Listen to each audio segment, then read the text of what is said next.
So what likely has been happening is that instead of being satisfied with who you are, you have decided that there must be more to life than this, that there's a desire to improve yourself. But then you actually don't improve yourself. You consume content about it, you think about it, but actually your life stays the same. You are still you, and you suck.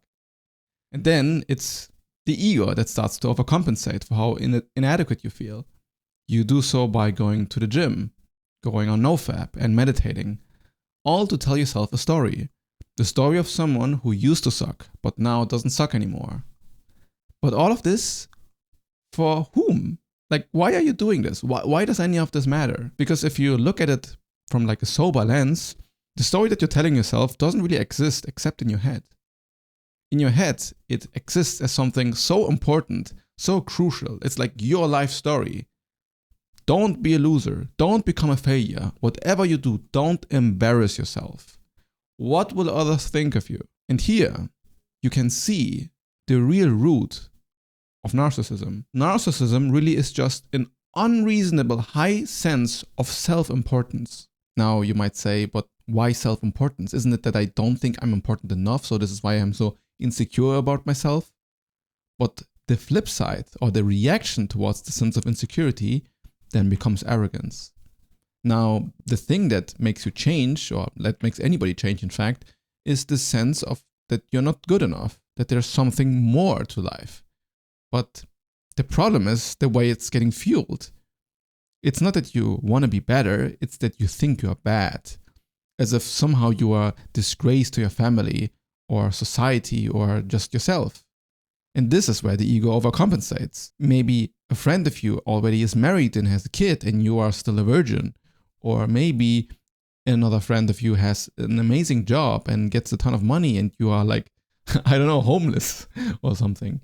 So then the insecurity tells you that you are not good because others are better. But instead of feeling into this insecurity more deeply, we brush it aside. And then we want to build a new identity on top of it. An identity that also has what your friends have, maybe even better than them. I am someone who works out and never watches porn and meditates every day. This is why I have good habits and therefore I'm a good person. My life is improving, can't you see? I'm moving towards something great. Until the old identity crawls back and you suddenly find yourself again at your old self with all of the issues. Because the actual root of the problem never got addressed. Yes, good habits exist, and well, they're good, right, by name, but it doesn't necessarily mean that they are healthy. Now you might say, how can you possibly say that? Like, of course, working out is healthy, and of course, working at my passion is meaningful to me, but likely it's that you don't do them for good reasons. You do them out of obligation. There's a should there. That you should be somebody. Because when you do these things that a good person is supposed to be doing, what it implies is that the moment you don't do them, you're a bad person. And what if your natural way of being does these bad things? Well, now you're always bad. Now you go through a cycle of constant self-doubt and overthinking. Always doing something and then failing and then being back at your old self and then hating yourself again. But if you take some time to introspect deeper and actually feel the feelings that tell you you're insecure, well then deep down what you'll notice is you'll notice a desire to be admired. You want to be picked by someone and be told that you are special, the chosen one. You are not good enough by yourself. You need somebody else to tell you that you're good enough. Yes, my ex abandoned me, but I'm going to prove to her that it was her mistake. I'm going to become so attractive, she'll regret ever leaving me. Or, my parents think I'm a failure, but once my business picks up, I'll finally prove them wrong and I show them how intelligent I truly am. So is your prime motivator your own actual life and your own well-being towards some sense of self-improvement? Or is it all just self-aggrandizement? Do you just want to increase your power, wealth, and status in a self-serving way? It takes real guts to admit this, if this is the case. Because most people actually operate from the system. It's a deep, integrated aspect of the human psyche that most individuals at a certain point in their life, they just start to deny. They start to become blind to themselves. The real question you should be asking is, do you deserve to be happy? Because if your happiness is conditional by some outside arbitrary metric that you need to achieve, well, you likely depend heavily on the validation of other people. You're not driven by a sovereign self. You're not yet individualized. You're thinking in a collective. And when you do that, you're actually being quite delusional, because nobody cares about your egoic fantasies. Everybody is occupied about their own egoic fantasies, about their own dreams and wishes for validation. Most people also only care about themselves and how you look at them. This game is being played by everybody.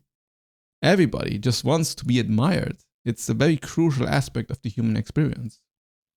But confidence, like genuine confidence, will never be found by playing this game. But hey, Kleiko, isn't it good that I want to improve my own life? All these things that you've mentioned, like meditation and working out and nofap or whatever, they've genuinely helped me. How can you say that these things are bad? Well, first of all, it isn't necessarily healthy to go to the gym. And it isn't necessarily to meditate or to become rich and sleep with a ton of people. Although I guess the later one is much more obvious. The question you need to be asking yourself is, what shadow are you feeding? Because most people are simply feeding the shadow of their own insecurity and never really killing the root. As long as you don't go to the root of the pain, you'll be forever building a facade. And you can become a persona that many people admire, but it won't fulfill you. You'll become greedy and you'll want more validation. And you become arrogant because you think you're more than you are. And behind all of that will be a very, very deep rooted insecurity that will deepen the more you follow this path. This happens with people that are easily triggered and offended. And you can see that. When somebody's easily triggered and offended, you actually go to the root. You say something that triggers the core thing they're actually trying to hide. The more insecure somebody is, the more arrogant they will be. Because arrogance is there to hide insecurity, to show others the opposite of what you fear you are.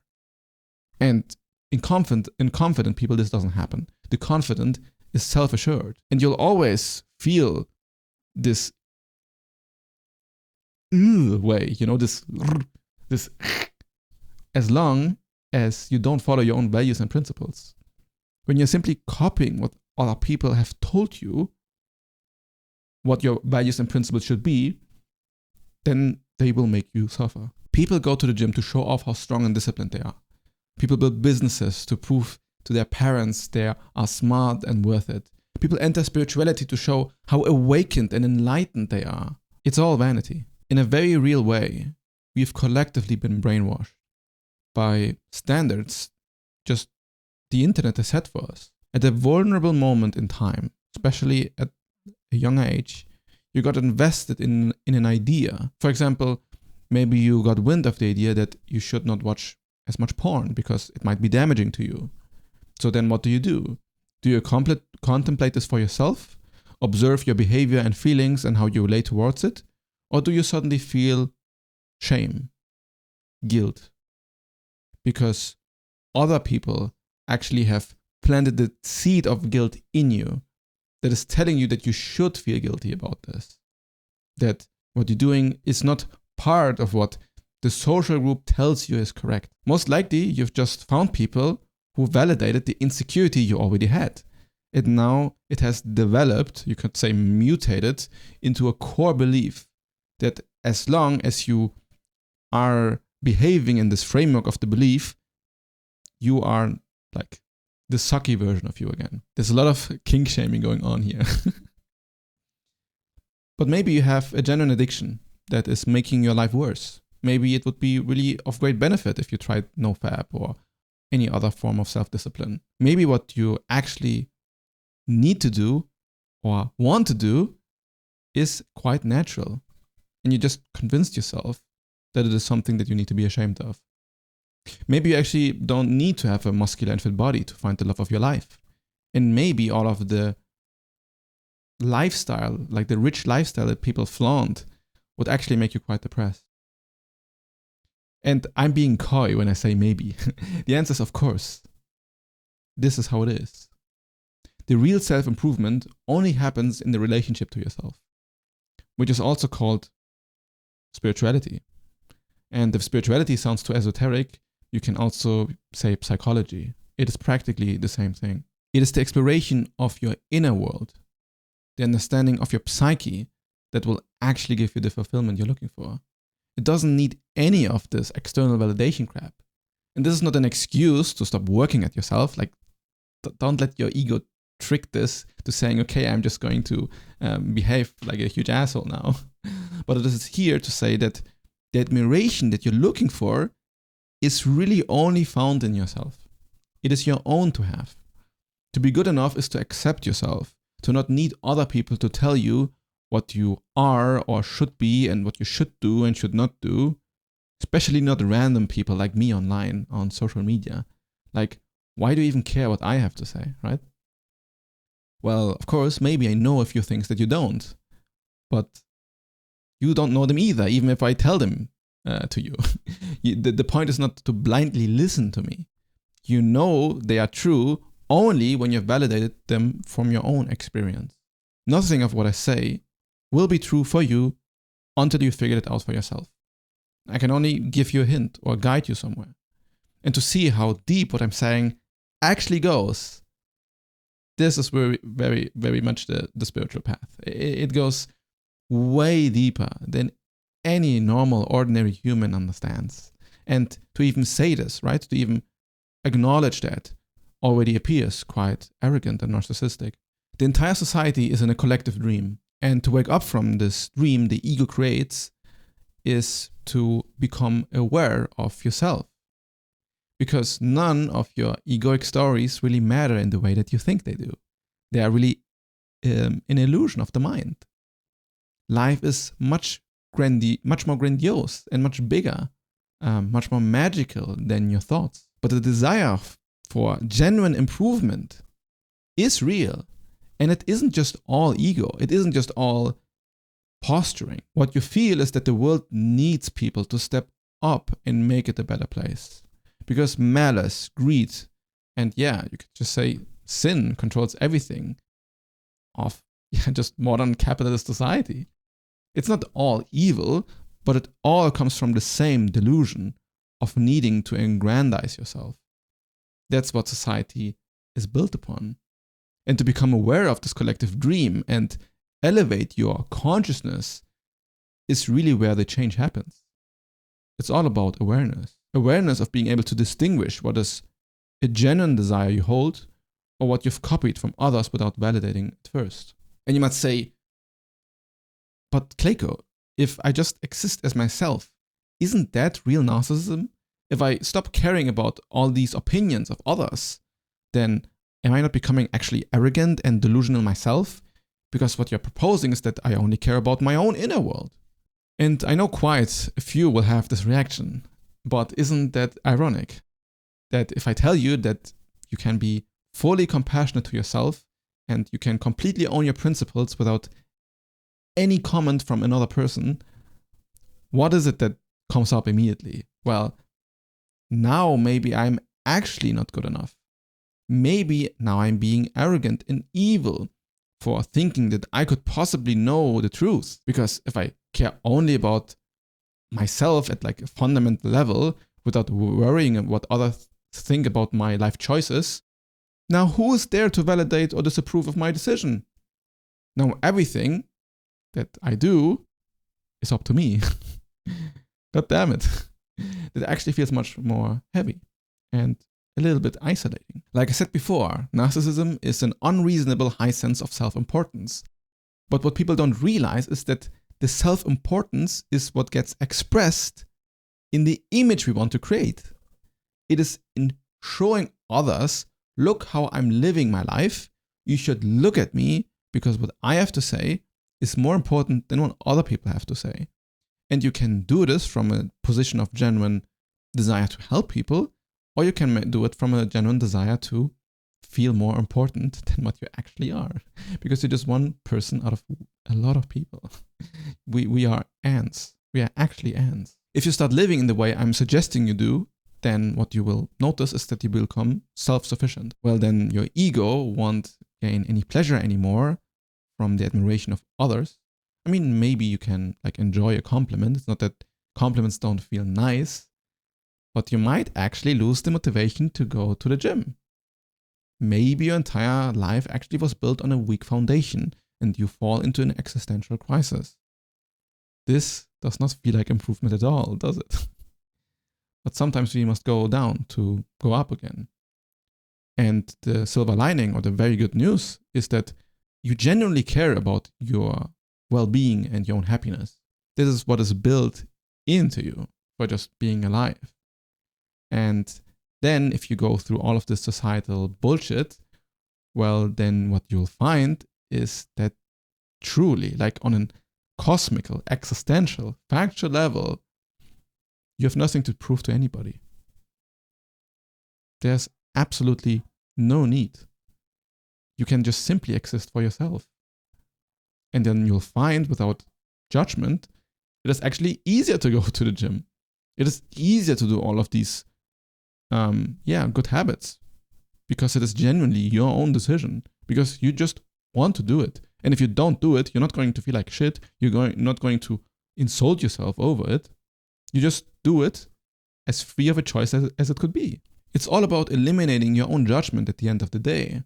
And the reason why right-wing ideologies have taken hold over so much of this manosphere self-improvement stuff is because people on the right side of the political spectrum tend to be more judgmental people. They judge others relentlessly and then use self-improvement as a way to build some form of objective status. It is now couched in something meaningful that could be positive, but what you then get at the other side of it is, of course I'm better than you, I have more money than you, and I have more women than you. And then just suggesting that their self-worth has nothing to do with these status successes, well then of course this is very threatening. And it's not just threatening for the individual who has achieved all of this stuff, it is threatening for the entire global order and capitalistic society, because everything feeds off insecurity. You can say it's all about market demand, but what the market actually demands is to deny all forms of internal insecurities. So we buy and consume all just to forget, and it's about forgetting the dream. What's funny is that the most deeply rooted insecurity is actually the insecurity about being insecure. If you can admit insecurity to someone you trust and be vulnerable about it, then you can be seen for who you really are. This is way more GigaChat than most people will ever be, because it's actually in the vulnerability where you can find a genuine connection and where you can reveal your genuine, authentic self. This vulnerability is what is required in the relationship to yourself. It is required to even be able to admit the ways in which you are still narcissistic. When you can see that you have been lying to yourself and you can still learn how to trust yourself. And the biggest lie of them all is the idea that there was something to be improved in the first place. That's the beauty of it. When you introspect deep enough and you feel through all these insecurities and judgments on a visceral level, like you go into the emotion instead of away from it, what you'll find is that at the end of it is a childlike curiosity for life, a certain sense of appreciation and compassion. And the same way you look at a baby, you can look at yourself as something that is just valuable. Imagine going to a baby and saying like, you're just not worth it. You should be stronger and work out in the future and have like $1 million company. If not, why do you even exist? Stupid baby, just crying and shitting all over. In the same way, you can see this like inherent value in like a kid. You can actually see it in yourself. There's real value in self-improvement stuff like nofap and going to the gym and working out and meditating. That is true. And it can also even be valuable if you strengthen the ego with it. A lot of self-narratives are so negative that it is actually better to first build up a more healthy ego before tearing it down. But almost all narratives of self-improvement or whatever need to be abandoned for genuine self-realization. You have been sent on a path from birth to death, and behind each person's eyes is just a wounded child This is what connects all of us. Follow this child and you find a natural movement towards growth and improvement. A type of growth that doesn't require any sort of judgment. Then you'll find something way greater and more effective that society ever told you is possible. Talking about childlike curiosity, in my last video I explored how to be a wizard. Wizard here is code word for a wise person who follows through life with wisdom and times of crisis. So click here to figure out how you can become a wizard and unleash your inner child.